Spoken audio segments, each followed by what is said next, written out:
பிரேமா, இன்னைக்கு வந்து முக்கியமான 2 இன்சிடென்ட் பத்தி பார்க்க போறோம். ஆமாம், மொதல் இன்சிடென்ட் ரொம்ப ரொம்ப முக்கியமான ஒரு இன்சிடென்ட். செவ்வாய்க்கிழமை நடந்த பிறகு இது எல்லாருமே படிச்சிருப்பாங்க, இதை பற்றியான காணொளி பார்த்துருப்பாங்க. ஈவன் லைவாகவே நிறையா காணொளி ரொம்ப பயங்கரமாக இருந்தது. அதை உள்வாங்கி கொள்ளவே நாட்கள் ஆனது அப்படின்னு தான் சொல்லணும். எவ்வளோ பெரிய ஒரு கொடூரமாக இருக்க முடியும் இல்லையா? தீவிரவாதத்தோட ஒரு உச்சம் நான் நினைக்கிறேன். எல்லாருக்கும் தெரிஞ்சிருக்கும் எதை பற்றி பேசுகிறோன்னு. ஜம்மு அண்ட் காஷ்மீர் மாநிலத்தில் பகல்காம்ல நடந்த அந்த ஒரு கொடூரமான ஒரு தீவிரவாத செயல் தான். தீவிரவாதம் அது ஒரு எந்த ஒரு விதத்திலுமே ஏற்றுக்கொள்ளப்பட மாட்டாது. அது உலக நாடுகளில் எங்கேயுமே ஏற்றுக்கொள்ளப்படாத ஒரு விஷயம். அதோட உச்சம் நான் நினைக்கிறேன். எத்தனை உயிர்களை அதுவும் ஒரு அப்பாவியான உயிர்களை பலி வாங்கியிருக்கு இல்லையா? ஸோ அவங்களுக்கு அவ்வளோ ஒரு திராணி தைரியம் இருந்தால் நேராக ராணுவ வீரர்களோட போரிட்டு இருக்கலாம். நேருக்கு நேராக அந்த போரை புரிஞ்சிட்டு யார் பெரிய ஆளுன்னு பார்த்துக்கலாம். அந்த இடம் நம்ம முன்னாடிலேருந்து நிறைய பார்த்துட்டு இருந்திருக்கோம் பிரேமா. உங்களுக்கு ஞாபகம் இருக்கான்னு தெரியல. சிவகார்த்திகேயன் அந்த இந்த மூவில இந்த பிளேஸை பத்தி ரெஃபர் பண்ணியிருப்பாங்க. ஆமா, சுவிட்சர்லாந்து போன மாதிரி இருக்குன்னு. ஸோ அதுக்கப்புறம் நான் ஒரு வாட்டி இவங்கள்ட்ட சொல்லியிருக்கேன், இந்த இடம் இவ்வளோ பியூட்டிஃபுல்லா இருக்கு, கண்டிப்பா ஒரு வாட்டி இந்த இடத்துக்கு போய் விசிட் பண்ணணும் அப்படின்னு. ஆமாம், ஜம்மு அண்ட் காஷ்மீர் ஒரு அழகான ஒரு மாநிலம். டூரிஸ்ட் எல்லாம் அங்கே போயிருக்காங்க. அந்த டைம்ல இப்படி நடக்கிறது ரொம்பவே பார்க்கவே ரொம்ப பயமா இருந்துச்சு. அதை பத்தின வீடியோஸ், அது முக்கியமா அந்த பொண்ணு, அந்த கல்யாணம் ஆகி நியூலி மேரிட் ஹனிமூனுக்காக அங்கே வந்திருக்கும் போது நடந்த இந்த இன்சிடென்ட்லாம் அக்செப்டே பண்ணிக்க முடியல.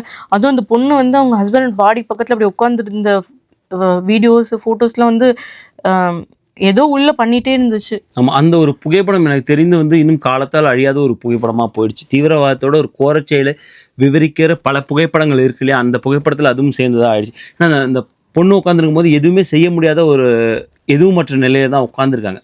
இப்போ தான் கல்யாணம் ஆச்சு, நம்ம புருஷன் இப்படி சடலமாக நம்ம கண்ணு முன்னால் இருக்குது. அதுவும் கண்ணு முன்னாலே நிகழ்து இல்லை. அது மனசை ரொம்பவே உலுக்கி போட்ட ஒரு நிகழ்வு. அங்கே ஒரு புதுமண தம்பதிகள் இருக்காங்க. ஒரு குழந்தையோட அப்பா இறந்து போகிறாரு. அந்த பொண்ணு அப்படியே தவிச்சு நிற்கிறாங்க. ஒரு பையன், சின்ன பையன், அவங்க அப்பா. அவங்களுக்கு பின்னால் உள்ள கதைகள்லாம் கேட்கும்போது நீ சுவிட்சர்லாந்து சொல்கிறாங்க. நிறைய பேர் எல்லா சீசன்லையுமே அது ரொம்ப அழகாக இருக்குது. அது வெயில் காலங்களாக இருந்தாலும் சரி, அது பனிக்காலத்துலையுமே அது அந்த வீடியோலாம் பார்த்தா ரொம்ப அழகான ஒரு பிளேஸு.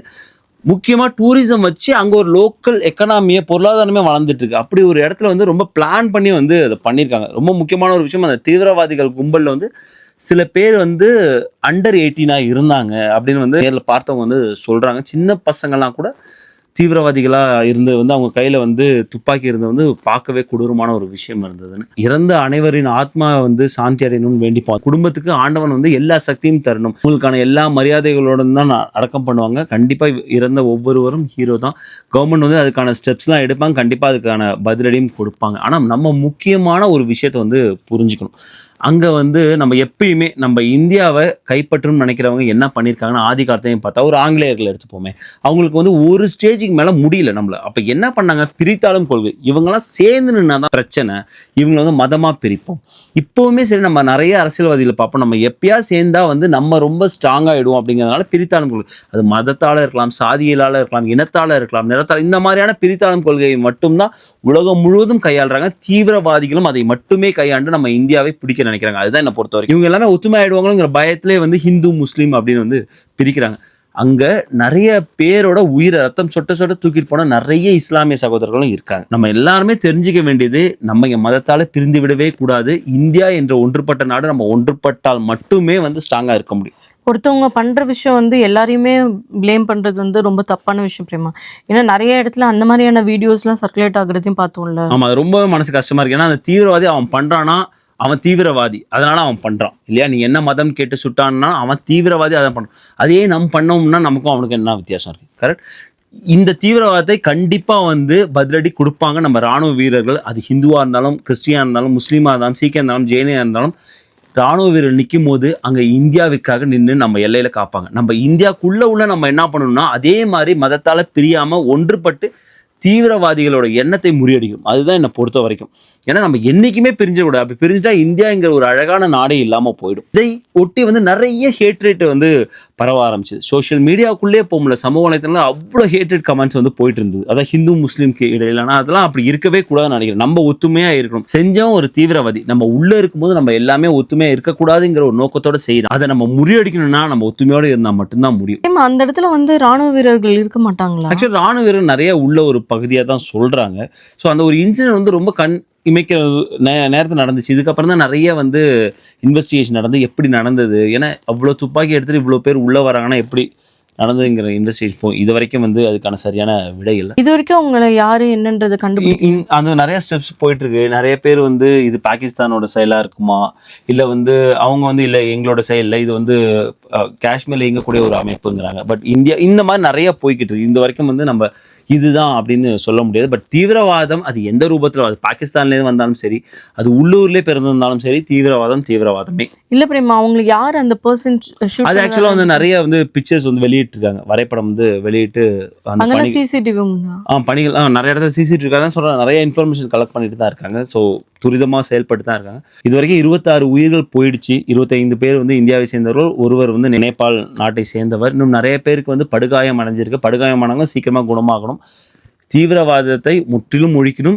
இன்னொரு முறை வந்து தீவிரவாதம் வென்றி விடக்கூடாது. அது வந்து பார்டரில் நடக்கிற பிரச்சனையாக இருக்கலாம், இல்லை உள்நாட்டில் இந்த மாதிரி நம்மளை பிரித்தாளும் கொள்கையில் இருக்காங்க பார்த்தீங்களா, அது வென்று விடக்கூடாதுன்னா நம்ம எல்லாமே ஒத்துமையாக இருக்கணும். நியூ ஜெர்சியில் வைல்டு ஃபயர்னு சொன்னாங்களா, என்ன ஆச்சு? ஆமாம், ஒரு 19 வயது மதிக்கத்தக்க ஒரு பையனால் ஏற்பட்ட அவ்வளோ பெரிய வைல்டு ஃபயர் 15,000 ஏக்கர் வந்து பற்றி எரிஞ்சிருக்கு. ஸோ இது ஒரு மனுஷங்களால ஆரம்பிச்ச ஃபயரா? ஆமா, நம்ம முன்னாடியே பார்த்துருக்கோம் இல்லையா, அமெரிக்காவில் ஏற்படக்கூடிய பெரும்பாலான காட்டுத்தீ வந்து மனிதர்கள் தான் காரணமா இருக்காங்க. என்ன ரொம்ப சிம்பிள், அது கேம்ப் ஃபயர் போறாங்க, கேம்ப் ஃபயர் போயிட்டு அங்கே போய் எல்லாமே பண்ணிட்டு சரியா அணைக்காம வந்துடுறாங்க. ரொம்ப சிம்பிளான ஒரு விஷயம். அது ஃபுல்லாவே அணைச்ச பிறகு தான் நம்ம அந்த இடத்துல இருந்து வெளியே வரும். அப்படி அணைக்காம வரும்போது அந்த துகள்கள் வந்து அந்த நெருப்புக்கு அங்கே இருந்திருக்கு. அது காற்று அதிகமாக இருக்கும்போது, ஏன்னா இது ஓஷனை ஒற்றியான பகுதியாக வருது இல்லையா, காற்று அதிகமாக இருக்கும்போது அது வேகமாக வந்து பரவி இருக்கு. ஸோ ஏன் ரொம்ப முக்கியமாக நான் சொல்றேன்னா, இப்போ வந்து சம்மர் வரப்போது, நிறைய பேர் வந்து இந்த மாதிரி வந்து போய் கேம்பிங் போடுவீங்க. இப்போ வந்து கேம்ப் ஃபயர் பிளான் பண்ணிங்கன்னா இதெல்லாம் கண்டிப்பாக வந்து தெரிஞ்சுக்கணும்.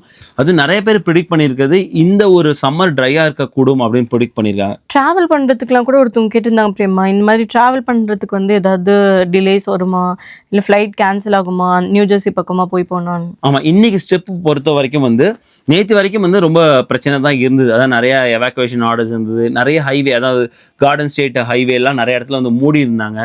ஈவன் வந்து கவர்னர் அவர்களே வந்து எமர்ஜென்சி டிக்ளேர் பண்ணாங்க. ஆனால் இன்னையை பொறுத்த வரைக்கும் இந்த எவாக்குவேஷன் இல்லை, மக்கள்லாம் திரும்பி அந்த இடத்துக்கு பாதுகாப்பாக போகலாம் அப்படின்னு சொல்லியிருக்காங்க. எமர்ஜென்சியும் வித்ட்ரா பண்ணியிருக்காங்க. ஸோ ட்ராவல் பண்ணுறது பிரச்சனை இல்லை. எந்த இடம் ரொம்ப முக்கியம், இது நிறைய இம்பாக்ட் ஆனது ஓஷன் கவுண்டி தான். நான் காலைல என் நண்பர் வந்து எடிசனில் இருக்காங்க, அவங்களுக்கு ஃபோன் பண்ணி கேட்கும்போது இங்கெல்லாம் வந்து அதை பற்றியான நியூஸ் படித்தோம், ஆனால் அதை பற்றியான எந்த தாக்கமும் இல்லை, ஈவன் புகை கூட தெரியல அப்படின்னு சொல்லியிருந்தாங்க. ஏன்னா அது ரொம்ப தூரம். அதனால் நீங்கள் சப்போஸ் நியூயார்க், நியூ ஜெர்சி அந்த ஒரு இடத்துக்கு ட்ராவல் பண்ணிங்கன்னா எந்த பிரச்சனை இல்லை, தாராளமாக இந்த வாரம் வந்து பிளான் பண்ணலாம். மைட் பி அந்த புகையினால ஏற்படக்கூடிய இந்த ஏர் குவாலிட்டி பிரச்சனை இருக்கலாம். ஈவன் கனெக்டிகட்லையுமே வந்து அந்த ஏர் குவாலிட்டி பிரச்சனை இருக்கலாங்கிற எமர்ஜென்சி வார்னிங் கொடுத்துருக்காங்க. நியூ ஜெர்சிலையும் கொஞ்சம் பிரச்சனை இருக்கலாம். தவிர இப்போ பெரும்பாலும் நல்லா துரிதமாக செயல்பட்டு அணைச்சிட்டாங்க. 15,000 ஏக்கர் எரிஞ்சுது.